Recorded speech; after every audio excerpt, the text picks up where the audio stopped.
Atëherë mirëmëngjesi.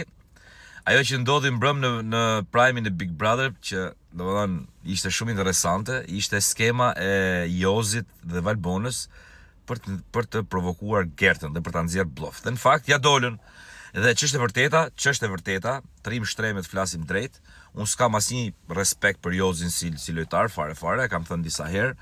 Por ajo që bëri dje me Valbonën ishte e para dhe vetmja deri tani në 80 ditë skem alla Big Brother. Ishte fix kështu e pastër fare. Dhe për këtë meriton duar trokitje, nuk ka asnjë problem. Dhe ajo që ran sy dhe nga ana e Gertës ishin 2-3 gjëra të vogla që do t'i diskutojmë tani.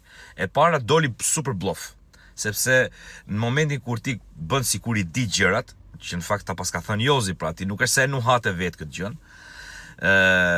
Bën sikur i di gjërat dhe në fund del që nuk është se i di edhe aq mirë, është një super bluff e para. E dyta, i kishte premtuar Jozit që nuk do ta bënte muhabet në shtëpi. Ajo jo vetëm që e kishte bër, po kishte shkuar banor më banor dhe ja kishte futur në mendje që banorët fillonin ndyshonin vet dhe ta thonin vet që të mos ta thoshte kjo, që të ishte korrekt me Jozin dhe me që unë se thash.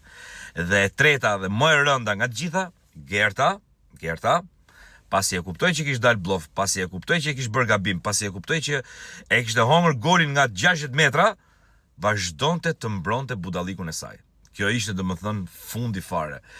Kjo për një lojtar Big Brotheri është pak e rëndë me thënë drejtën, sepse nuk mundesh ti të biesh në Grack në këtë formë. Mund të bish në Grack nga produksioni, sepse është diçka nga jashtë dhe ti i beson, po të bish në Grack nga Jozi dhe Valbona, kjo të bën lojtare shumë të dobët mi Gerta. Kështu që bravo Jozi dhe Valbonës, bluff Gerta. Interesant.